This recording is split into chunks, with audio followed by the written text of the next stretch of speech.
Sword of Coming, episode 138. Untuk melihat video selengkapnya, sahabat bisa kunjungi playlist yang telah Sabta Novel sediakan. Yuk mari, kita berimajinasi bersama dan masuk ke alur ceritanya.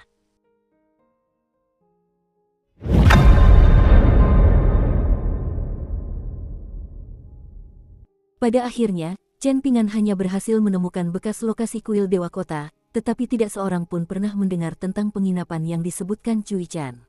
Kota prefektur ini adalah kota besar di wilayah utara negara Pengadilan Kuning, dan untuk mencapai bekas lokasi kuil Dewa Kota, mereka harus menempuh perjalanan hampir setengah dari seluruh kota. Saat semua orang tiba di tujuan, hari sudah hampir senja, dan mereka hanya disambut oleh tembok merah yang tinggi. Setelah itu, butuh waktu yang sangat lama sebelum akhirnya menemukan sebuah gang dengan pintu masuk yang tersembunyi, yang lebarnya hanya cukup untuk dilewati 2 kereta kuda. Semakin dalam seseorang memasuki gang, semakin ia merasa seperti memasuki dunia lain. Sesekali gumpalan kabut tipis mengepul dari celah-celah batu bata di bawah kakinya, dan gumpalan kabut itu akan melayang menuju dinding-dinding tinggi di kedua sisi gang, lalu perlahan-lahan mengalir di sepanjang dinding diiringi suara samar air mengalir. Cui Chan menyadari bahwa Chen Pingan dan yang lainnya merasa cukup khawatir, jadi ia menjelaskan, gang ini disebut Gang Air Awan Mengalir, dan merupakan salah satu daya tarik utama penginapan ini. Begitu kita masuk melalui gerbang depan rumah bangsawan, kita seharusnya bisa melihat dinding bayangan bulan cerah. Ada roh-roh yang asal-usulnya tidak diketahui bersemayam di dinding bayangan itu, dan mereka tidak memiliki wujud yang pasti. Bentuknya kurang lebih sesuai dengan keadaan bulan, sehingga siklus bulan sepenuhnya terpantul di dinding. Namun, dinding bayangan yang paling berharga di sini adalah dinding gabungan matahari dan bulan. Jika beberapa rasi bintang dapat ditambahkan ke dinding, maka itu akan menjadi sesuatu yang bahkan sekte-sekte abadi pun akan berebut dengan sengit. Di ujung gang terdapat gerbang tinggi dengan sepasang dewa pintu yang megah terukir di permukaannya. Dewa-dewa pintu itu bahkan lebih tinggi dan lebih menakutkan daripada sepasang pemuda kekar, dan keduanya mengenakan baju zirah emas, menghadirkan pemandangan yang mengerikan. Salah satu dari mereka menunggangi kuda tunggangan harimau sambil menghunus pedang, sementara yang lain menunggangi naga banjir dengan pedang teracung tinggi di tangannya. Kedua dewa pintu itu melotot ke gang dengan ekspresi geram, dan karena mereka diukir dari kayu dan bukan dari kertas sebagaimana dewa pintu pada umumnya, mereka memberi orang yang melihatnya perasaan tertekan yang lebih menyesakkan. Li Huai menelan ludah dengan gugup saat melihat dewa-dewa pintu, dan dia lebih menyukai kebebasan berkemah di alam liar. Gerbang itu perlahan terbuka, dan seorang wanita cantik dengan sepasang mata seperti bunga persik muncul, mengayunkan pinggulnya dari sisi ke sisi saat dia melangkah melewati ambang pintu dengan cara yang elegan. Ada 2 gadis di belakangnya dengan rambut disanggul melingkar, dan masing-masing memegang pedang panjang bersarung biru yang diikatkan di pinggang. Alih-alih menemani wanita itu mendekati rombongan Chen Pingan, kedua gadis itu tetap di pintu masuk. Wanita itu membungkuk dengan anggun sambil berkata, "Nama saya Liu Jiahui, Jia berarti Kaisar Jiaqing, dan Hui berarti bunga. Nama saya tidak perlu disebutkan, panggil saja saya Jiahui. Bolehkah saya bertanya apakah Anda ingin menginap di Autumn Rit Inn kami? Apakah Anda sudah melakukan reservasi sebelumnya?" Sementara wanita itu berbicara, tatapannya tertuju pada Cui Chan, yang sejauh ini berpakaian paling rapi di kelompok itu. Namun, Cui Chan tidak membalas sambutan hangatnya, malah bersikap sangat kasar. Keduanya saling berpandangan, dan meskipun wanita itu agak kesal, senyum di wajahnya tetap tidak berubah. Namun, kedua gadis yang berdiri di pintu masuk jelas sangat marah melihat ini. Tak seorang pun di seluruh kota berani bersikap begitu tidak hormat kepada majikannya. Bahkan jika gubernur prefektur yang terhormat bertemu wanita itu saat jalan-jalan atau saat mempersembahkan dupa ke kuil, ia pasti akan memperlakukannya dengan penuh hormat, memanggilnya Nyonya Liu, dan jika ia memiliki sesuatu untuk ditanyakan atau meminta penginapan Autumn Rit untuk membantunya menampung tamu terhormat, ia akan memanggilnya dengan hormat sebagai Liu Abadi. Wanita itu melirik sekilas ke arah Lin Soyi yang dingin dan acuh tak acuh dari sudut matanya, tetapi ia tidak menemukan sesuatu yang salah, jadi ia mengalihkan pandangannya kembali ke Cui Chan sebelum bertanya dengan suara lembut, "Mungkinkah Anda tidak puas dengan pelayanan saya atau tidak senang dengan penginapan Autumn Rit kami? Mungkin Anda kecewa dan berpikir bahwa penginapan kami tidak seperti yang diharapkan." Cui Chan sudah kehabisan kesabaran, dan ia menunjuk Chen Pingan sambil berkata, "Kau bicara dengan orang yang salah. Dialah yang memegang kendali dan menguasai semua uang di grup kita."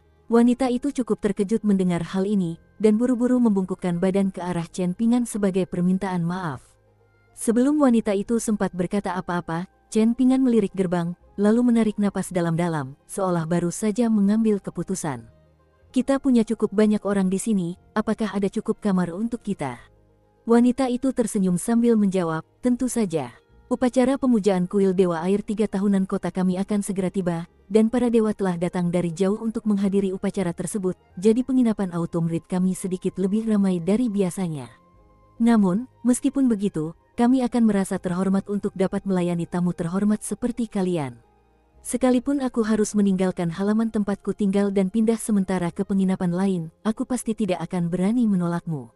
Akhirnya, Chen Pingan meminta sebuah halaman luas bernama Cleardale, dan halaman inilah yang terletak paling dekat dengan sumur tua tempat kuil Dewa Kota dulu berada, menjadikannya halaman utama penginapan Autumn Reed.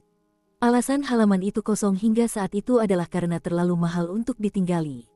Harganya 2.000 tael perak per hari, terlepas dari berapa banyak orang yang menginap di halaman tersebut sekaligus. Tidak kekurangan petani di antara pelanggan Autumn Reed Inn, tetapi dalam hal bercocok tanam, kecuali seseorang berasal dari klan kaya, atau memiliki penyokong yang berlimpah ruah, atau memiliki metode yang dapat mengamankan pendapatan dalam jumlah besar, orang tersebut pada umumnya harus sangat berhemat dan berhati-hati dalam pengeluarannya. Banyak manusia yang memiliki kesan bahwa semua petani sangat kaya, tetapi kenyataannya, itu jauh dari kebenaran. Sumur tua di penginapan Autumn Reed memang merupakan mata air yang menjadi sumber energi spiritual di area tersebut, tetapi bagi seorang kultivator, menghabiskan 2.000 tael perak per hari untuk tinggal di sana jelas bukan investasi yang berharga. Oleh karena itu, halaman ini sebagian besar diperuntukkan bagi tokoh-tokoh kaya dan berkuasa, lebih sebagai tanda status daripada untuk manfaat kultivasinya. Nyonya Liu secara pribadi memimpin rombongan Chen Pingan melewati serangkaian koridor sebelum tiba di halaman yang damai.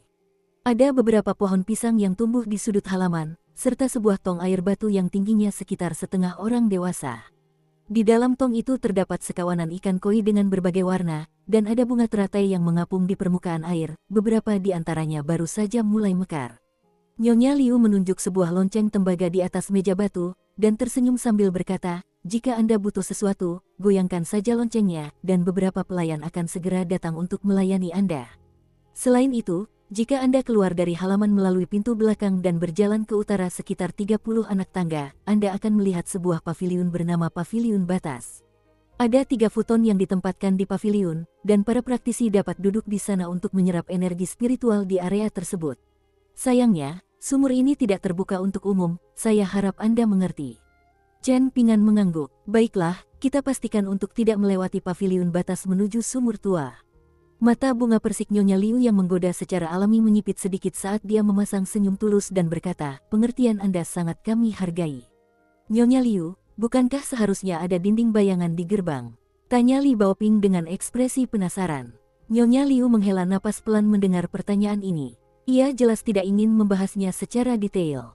Ia pun menjawab dengan nada ambigu, sebelumnya, ada insiden kecil yang menyebabkan dinding bayangan kehilangan kemampuannya untuk memantulkan siklus bulan, jadi kami mencopotnya.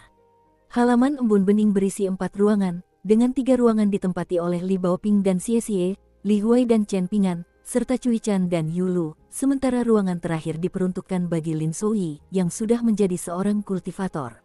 Saat memasuki tempat ini, Lin Souyi merasakan sensasi menyegarkan. Rasanya seperti harus melewati badai dahsyat, dengan tanah yang berubah menjadi lumpur, memaksa seseorang untuk menarik kakinya keluar dari lumpur setiap kali melangkah, hanya untuk mendapati hujan tiba-tiba surut, dan tidak hanya jalanan mengering, si pelancong juga telah berganti pakaian bersih. Kontrasnya secara alamiah mirip dengan siang dan malam, dengan sang pelancong merasa seolah-olah mereka telah dilahirkan kembali, dan itulah perasaan yang sama persis yang dialami Lin Souyi. Pada saat yang sama, dia merasa agak bingung mengapa ada lokasi budidaya yang begitu fantastis tersembunyi di lokasi yang begitu terpencil di kota itu. Dalam perjalanan menuju Cleardale Courtyard, mereka tidak bertemu tamu lain yang menginap di penginapan tersebut. Menurut Nyonya Liu, penginapan Autumn Reed memang cukup ramai saat itu, tetapi meskipun begitu, suasananya benar-benar berbeda dari penginapan-penginapan ramai dan ramai yang pernah mereka singgahi sebelumnya. Setelah Nyonya Liu pergi, Chen Pingan meletakkan keranjangnya di kamar, lalu mengeluarkan sebuah kotak kayu hitam dari keranjang. Di dalamnya terdapat 4 jepit rambut giok dengan desain paling sederhana yang diletakkan berdampingan. 2 jepit rambut terbuat dari giok lemak kambing, dan sangat halus dan lembut. 2 jepit rambut lainnya dibuat dari batu giok hijau dan batu giok hitam, dan keempat jepit rambut tersebut, bersama dengan kotak tempatnya berada, menghabiskan biaya 100 tael perak bagi Chen Pingan. Dukung terus channel YouTube Sabta Novel. Dalam perjalanan menuju penginapan Autumn Reed, mereka melewati sebuah toko batu giok. Chen Pingan awalnya hanya berniat masuk dan melihat-lihat untuk memperluas wawasannya, tetapi keempat tusuk gigi itu menarik perhatiannya, yang teronggok dengan tenang di dalam kotak kayu yang terbuka, menyajikan pemandangan yang menyenangkan untuk dilihat. Mendengar harga 100 tael perak yang mencengangkan dari pemilik toko, Chen Pingan langsung memutuskan untuk tidak membeli tusuk rambut tersebut, tetapi Cui Chan telah beberapa kali membujuknya untuk berubah pikiran. Akhirnya, ia dengan terang-terangan menyatakan bahwa jika Chen Pingan tidak akan membeli tusuk rambut tersebut, maka ia yang akan membelinya. Akhirnya, Chen Pingan memutuskan untuk mengindahkan saran Cui Chan, dan seperti uang yang dihabiskan untuk akomodasi di penginapan, uang itu akan menjadi hak Cui Chan sampai mereka kembali ke daerah ekor naga. Jadi, jumlah uang pertama yang Chen Pingan berutang kepada Cui Chan ternyata adalah 100 tael perak, yang tidak banyak, tetapi jelas juga bukan jumlah yang tidak dapat diabaikan. Si pemilik toko memberi Chen Pingan sebuah pisau ukir kecil yang biasa digunakan para pekerja batu giok, dan dia juga menjelaskan kepada Chen Pingan tentang tingkat kekerasan yang berbeda pada ketiga jenis batu giok, sehingga dibutuhkan kekuatan yang berbeda-beda saat mengukir prasasti di atasnya, dan Chen Pingan dengan saksama menghafal semua itu. Saat berada di atas perahu di Sungai Bunga Bordir, jepit rambut giok hadiah Qi Jingchun telah hilang, dan saat itu, dia telah berjanji kepada Li Baoping bahwa jika suatu saat nanti ada kesempatan, dia akan membeli jepit rambut itu dan mengukir sendiri 8 karakter tersebut di jepit rambut itu. Dia telah menepati janjinya, kecuali apa yang seharusnya berupa 1 jepit rambut telah berubah menjadi 4. Li Huai meletakkan rak buku kecilnya di kaki dinding, lalu menjatuhkan diri ke tempat tidur telentang sambil mendesah dengan ekspresi bahagia. Ini benar-benar tempat tinggal yang diperuntukkan bagi para dewa. Sayang sekali orang tua dan adikku tidak cukup beruntung untuk merasakannya. Tiba-tiba, sebuah pikiran terlintas di benaknya, dan ia buru-buru melompat dari tempat tidur sebelum bergegas ke rak buku dan mengobrak-abrik isinya. Tak lama kemudian, ia telah mengeluarkan semua barang dari rak buku, termasuk boneka kayu dan figur tanah liatnya, lalu menjulurkan kepalanya ke dalam rak buku yang kosong. Lalu tiba-tiba ia menoleh ke Chen Pingan dan mengeluh dengan nada kesal, "Sudah kuduga. Batangan perak itu hilang. Cui Dongshan pasti mengambilnya. Apa yang harus kulakukan, Chen Pingan? Bolehkah aku pergi dan memintanya kembali?" Sementara itu, Chen Pingan sedang duduk di depan meja dengan kotak kayu dan pisau ukir diletakkan di depannya, dan dia tengah memeriksa barang-barang itu dengan ekspresi serius di wajahnya. Mendengar keluhan Li Huai, Chen Pingan menoleh padanya sambil tersenyum dan menjawab, "Perak serangga itu milikmu sekarang, jadi jika memang benar-benar milik Cui Dongshan saat ini, tentu saja kamu boleh memintanya kembali." Li Huai buru-buru keluar dari ruangan setelah mendengar ini sambil berseru, "Aku akan memberinya sedikit ketenangan pikiran."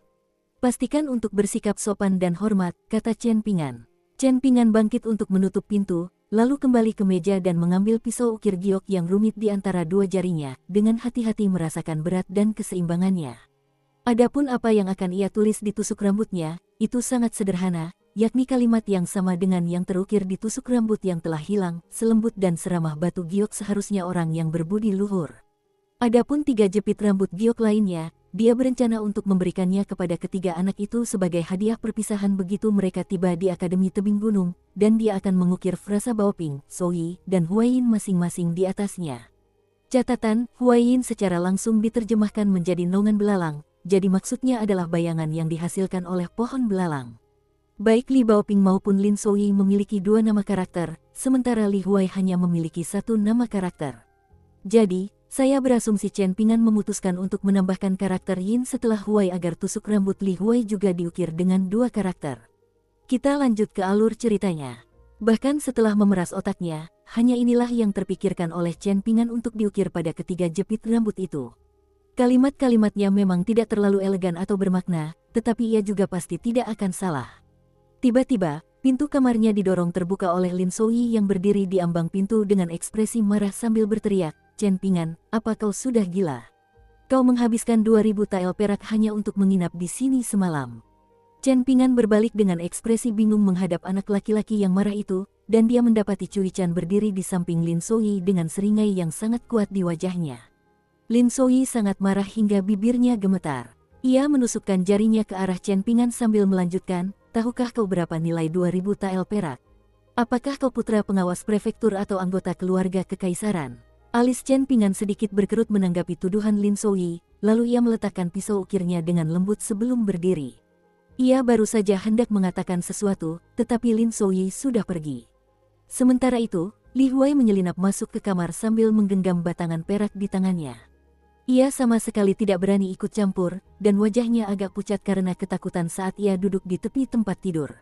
Chen Pingan melirik Cui Chan, lalu kembali ke kursinya. Sebagai pelaku yang telah memicu konflik ini, Cui Chan bersandar di kusen pintu sambil mengejek, rasanya mengerikan ketika niat baikmu ditolak mentah-mentah, kan? Chen Pingan tidak menghiraukannya. Cui Chan terdiam sejenak, lalu berjalan masuk ke ruangan sebelum duduk di meja di seberang Chen Pingan. Ia menopang dagunya dengan satu tangan sambil menatap Chen Pingan sambil tersenyum dan melanjutkan, kita berdua tahu kau meminjam uang dariku untuk tinggal di sini, tapi apa kau pikir Lin Souyi berpikir kau menghabiskan seluruh dana gabungan grup untuk tinggal di sini? Kamu menghabiskan uang untuk pengembangan dirinya, tapi Lin Souyi sudah punya konsep uang sejak kecil, jadi mungkin setelah mempertimbangkan untung ruginya, dia masih merasa ini bukan kesepakatan yang bagus, dan mungkin itu sebabnya dia marah padamu. Kurasa semua ini kemungkinan. Ekspresi Chen Pingan tetap tidak berubah. Kau pasti berpikir aku senang mengaduk-aduk panci, kan? Tanya Cui Chan sambil menyeringai lebar. Kalau kau berpikir begitu, kau salah. Biar ku berikan analogi, tadi pagi, aku membeli segepok penuh sampah dengan perak batangan. Namun, setiap kali perak batangan itu jatuh ke tangan orang asing, ia akan menemukan kesempatan untuk berubah menjadi sesuatu seperti semut atau capung dan kembali padaku. Karena itu, kau pasti merasa aku menipu dan memperdaya pria itu, kan? Sekali lagi, kau salah besar. Pria itu tak lebih dari seorang pecandu judi yang putus asa, seseorang yang menganggap remeh segalanya dan tidak menghargai apa yang dimilikinya. Jika aku memberinya perak sungguhan untuk membiayai kecanduan judinya, aku benar-benar memperdayanya, dan mungkin dia akan mati dalam beberapa hari. Sekarang dia tidak punya uang untuk berjudi, dia tidak punya pilihan selain mencuri barang-barang dari rumahnya untuk dijual lagi, dan itu akan memungkinkannya bertahan hidup beberapa hari lagi. Sejak kau meninggalkan kereta dan memperkenalkan kuil Dewa Kota kepadaku, lalu menyebutkan penginapan buluh musim gugur ini, rupanya secara kebetulan, kau telah memasang jebakan untukku, kan? Tanya Chen Pingan. Aku sungguh tidak mengerti mengapa kau melakukan hal seperti ini. Kau menyakiti orang lain tanpa manfaat bagi dirimu sendiri, jadi apa gunanya? Cui Chan memiringkan kepalanya ke samping sambil mengetukkan dua jarinya ke meja secara berurutan dan menjawab, dulu ada seseorang yang sedikit lebih tua darimu. Dia punya segel bertuliskan, dunia menyambut musim semi. Suara Cui Chan menghilang di sini, dan dia tampak tengah berpikir keras. Jadi, tanya Chen Pingan. Cui Chan tersadar kembali, lalu memijat dahinya. Memikirkan semua kejadian aneh yang terjadi selama perjalanan mereka, ia semakin yakin akan satu hal, yaitu bahwa segel yang diberikan Qi Jingchun kepada Zhao Yao memiliki makna yang sangat penting. Sayangnya, begitu Zhao Yao dikonfrontasi oleh Cui Chan, ia langsung memilih untuk menyerahkan segel tersebut. Apapun alasannya, entah untuk melindungi dirinya sendiri atau keluarganya, keputusannya untuk menyerahkan segel tersebut berarti apapun yang tersimpan di dalamnya akan kembali ke langit dan bumi secara alami, jadi bukan berarti musim semi tahun ini telah berlangsung begitu lama. Namun, Cui Chan tidak menganggap masalah sesederhana itu. Terlepas dari apakah Qi Jingchun punya rencana lain, cendekiawan tua itu telah mengikat takdirnya dengan takdir Chen Pingan. Akibatnya, ia terpaksa menemani Chen Pingan dalam perjalanannya, dan masa depannya menjadi sangat tidak pasti, tetapi ia tetap tidak mau menyerah begitu saja dan kehilangan semua harapan. Sebaliknya, hasratnya untuk menang justru berkobar lebih hebat dari sebelumnya, dan dia ingin menuntun Chen Pingan selangkah demi selangkah ke jalan yang cerah dan penuh harapan, daripada dituntun ke gang gelap dan bobrok yang dilalui Chen Pingan. Seolah-olah mereka berdua terlibat dalam tarik tambang, tetapi berbeda dengan adu kekuatan fisik, ini adalah adu ketahanan mental. Membayangkan bertanding melawan Chen Pingan dalam ajang ketahanan mental perlahan-lahan membuat suasana hati Cui Chan semakin membaik. Ia pernah menjadi kultivator tingkat 12 dan seorang Grandmaster Go yang sangat terkenal di benua ilahi Middle Earth, jadi mustahil baginya untuk kalah dari seorang anak kecil. Sementara itu, Chen Pingan tidak lagi menghiraukan Cui Chan karena dia sudah mulai mengukir karakter pertama pada jepit rambut gioknya.